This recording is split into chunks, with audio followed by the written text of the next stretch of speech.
Welcome back to linear algebra. In this video, we'll be talking about orthogonal matrices. An orthogonal matrix is a matrix that has the convenient property that its inverse can be calculated simply by taking the transpose of the matrix. As I'm sure you can imagine, that makes orthogonal matrices incredibly easy to work with in a number of different applications. Unfortunately, orthogonal matrices are very rare to occur naturally. Luckily, we'll be looking in future lessons for ways to produce an orthogonal matrix. For this video, we're just going to start analyzing the properties of an orthogonal matrix once we have it. So let me get my head out of the way and let's dive right in with that definition.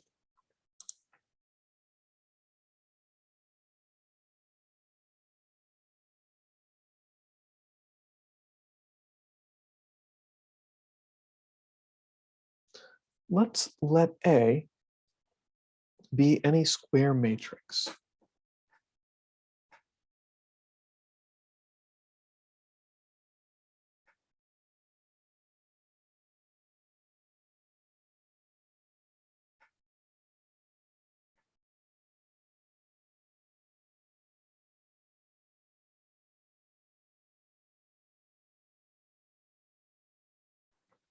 We say that A is orthogonal if and only if the product A transpose times A and the product A times A transpose both give you the identity matrix I.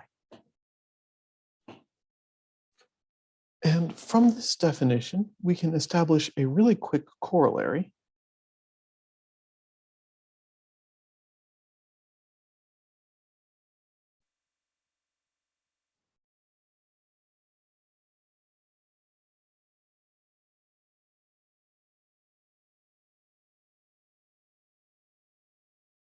Matrix A is orthogonal if and only if its transpose is equal to its inverse.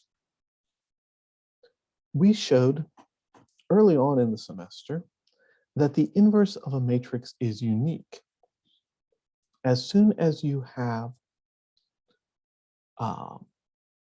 another matrix where when you multiply the two matrices together, you get the identity matrix, then one matrix is the inverse of the other. And following up from that,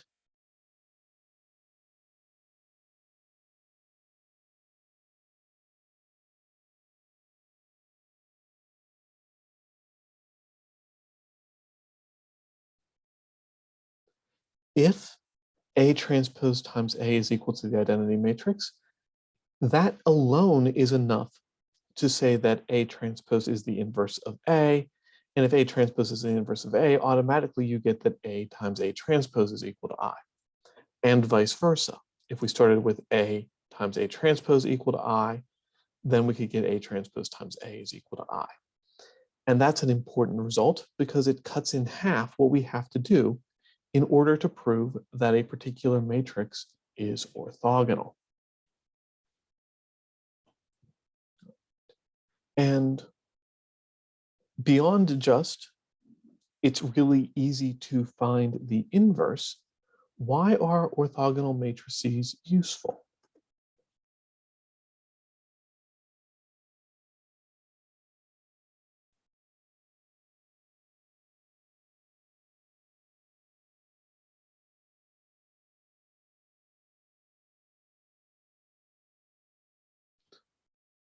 A really nice theorem. Let the n by n matrix A be orthogonal.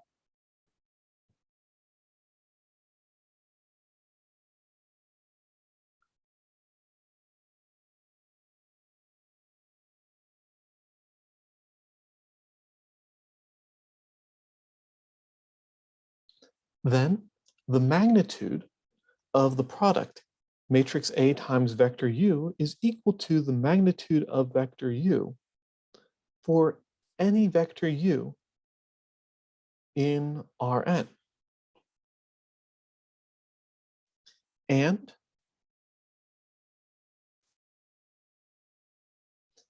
matrix A times, let's go with U and V. Keep letters consistent, matrix A times vector U dot with matrix A times vector V is equal to simply U dot V for all U and V in Rn. And for convenience, I'm going to name these two claims as dagger and double dagger, because it turns out that even though the first one is a little bit easier to understand what's going on, it's a lot easier to prove the second one and then use that to prove the first one. But the proof here is going to use the ideas of the transpose and the idea of the orthogonal being related to the inverse.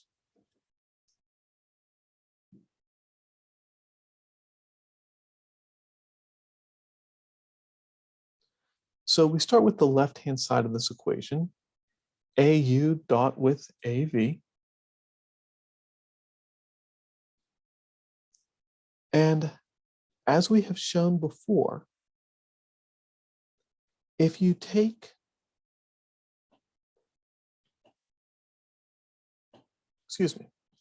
if you take an operation A times vector U dotted with another vector, it's the same thing as taking that first operation and dotting with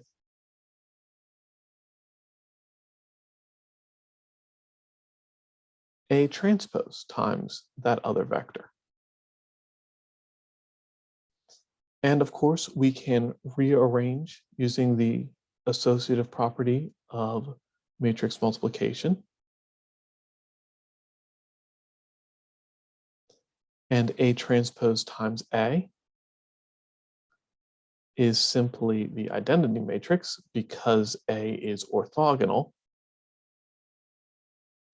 And the identity matrix times anything is just that thing.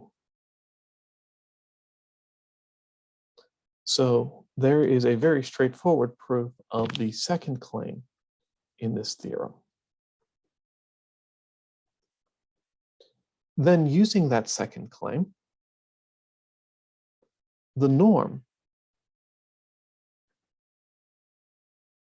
of A times U is equal to the square root of A times U dot with A times U. And by double dagger, A times U dot with A times U is just U dot U, and the square root of U dot U is the definition of the norm of U.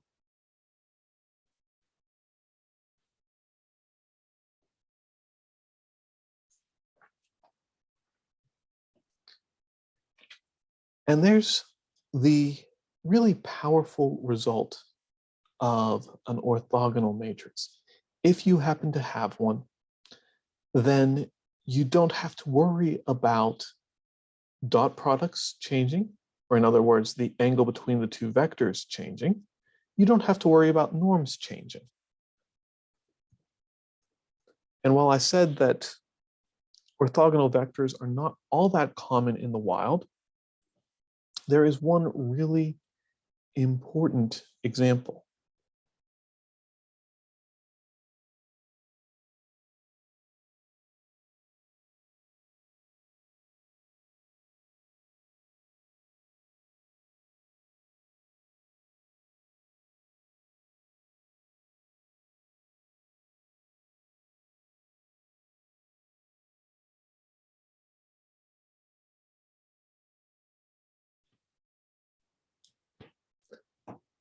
Earlier in the course, we were looking at geometric matrix transformations, and specifically, we looked at the transformation that involves rotating a vector by an angle of theta.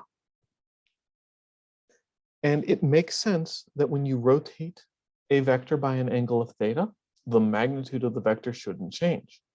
And if you rotate two vectors by the same angle, well, then the angle between the two vectors should not change. So let's take a look at matrix A here.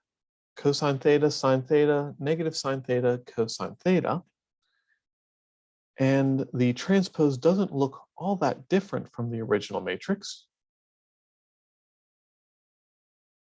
Just changing where the negative is on the two sign entries. And if I multiply this transpose times the original matrix,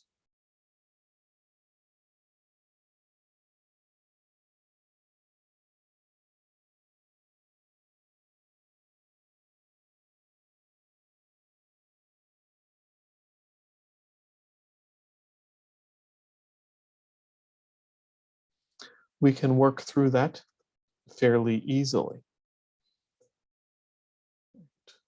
First row, first column, we have cosine theta times cosine theta plus sine theta times sine theta. First row, second column, we have minus cosine theta sine theta plus sine theta cosine theta. Second row, first column, we have minus sine theta cosine theta and plus cosine theta sine theta. Second row, second column, we have minus sine theta times minus sine theta, which is plus sine squared theta plus cosine squared theta. Using the Pythagorean identity, cosine squared plus sine squared is equal to 1. Then we notice that minus cosine times sine times cosine, commutative property of multiplication, those are the same thing but opposite. So when you add them together, you get 0. Same thing happens in the second row. And then in the second column, second row, we have the Pythagorean identity again. So a rotation in the coordinate plane is orthogonal, which means that all of those properties that we have just talked about will all hold true. Again, exactly what you would expect. Nice to see it verified.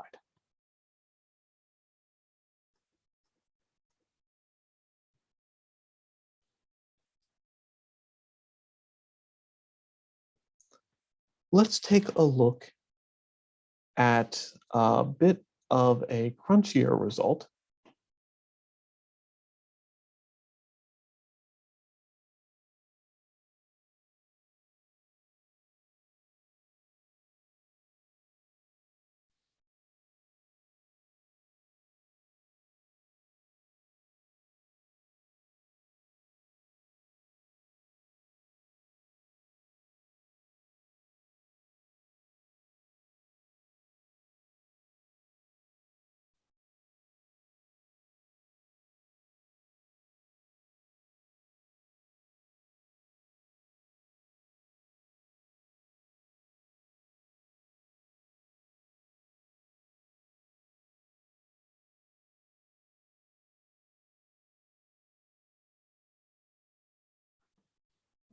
Let's let A be any n by n matrix, and we will conclude that A is orthogonal if and only if the row vectors of A form an orthonormal set in the Euclidean vector space Rn with the usual Euclidean dot product.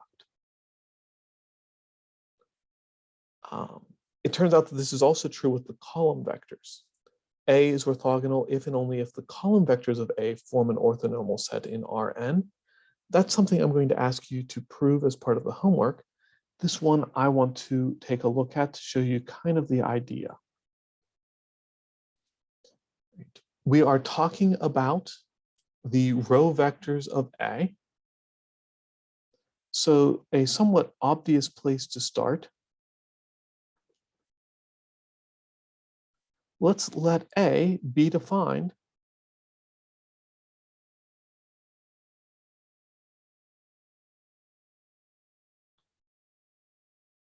based on its row vectors.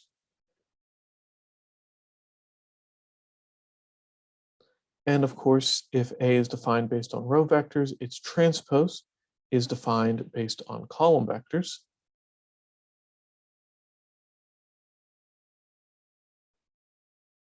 And we won't worry about distinguishing the row vectors or column vectors of A because we're dealing with the Euclidean dot product, and that's good enough.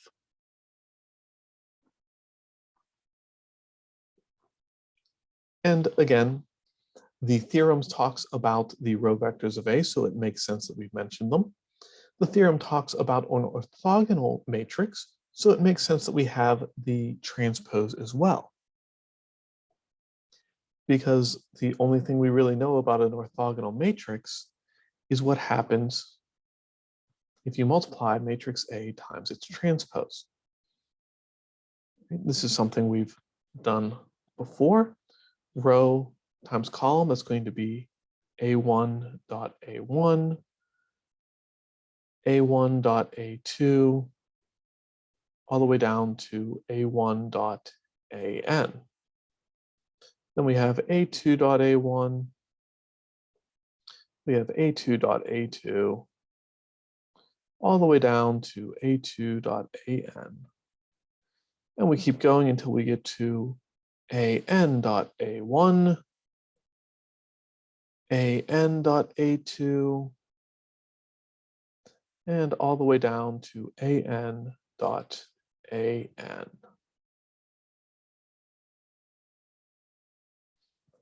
Nothing too terribly exciting there.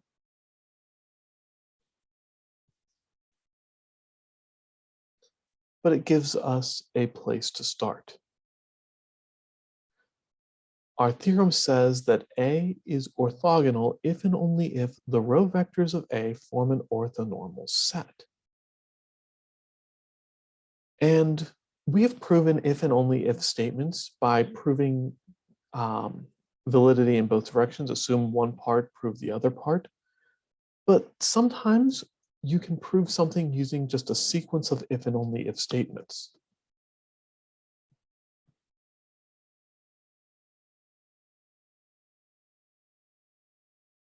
A is orthogonal if and only if A times A transpose is equal to the identity matrix.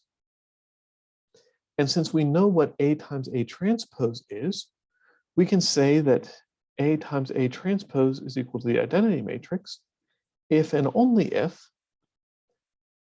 AI dot AJ is equal to 1 if I is equal to J, and 0 if I is not equal to J, right? The identity matrix is the matrix that has 1 on its main diagonal and 0 everywhere else. The main diagonal is all the entries, which have the same subscript on both of the entries, and everything else is the places where the subscripts are different.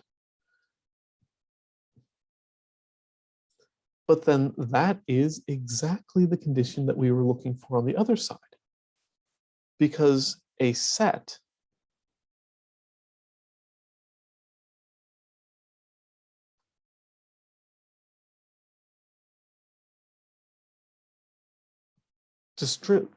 displays this property if and only if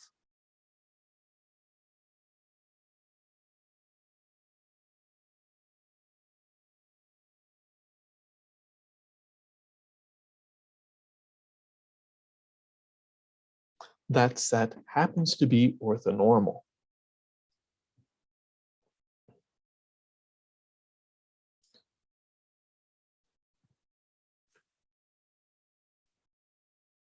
Right.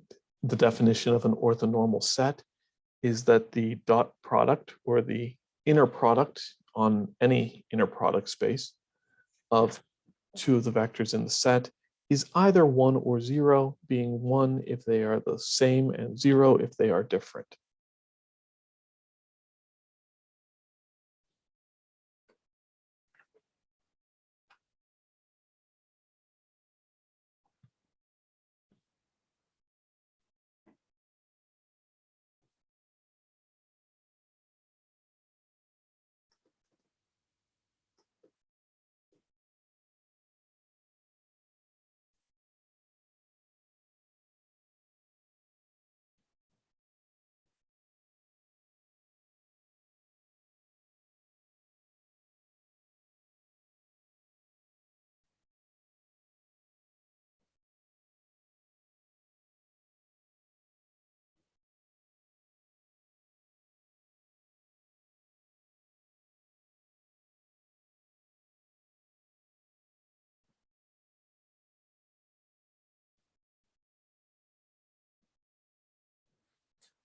A couple of properties of an orthogonal matrix.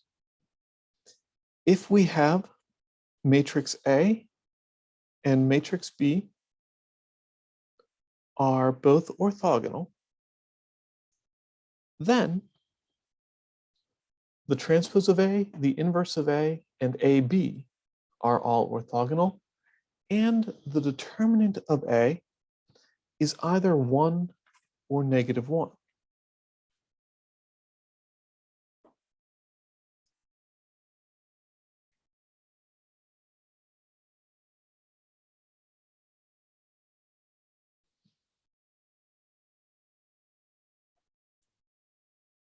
Most of these are straightforward enough claims that I'm actually going to ask you to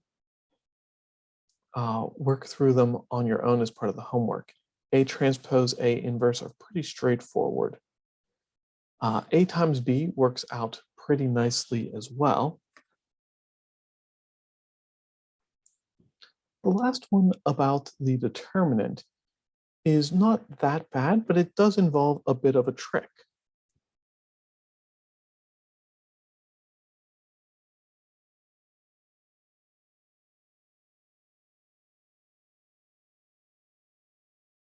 Remember that in general, the determinant of the product of two matrices, A times B, is equal to the determinant of A times the determinant of B.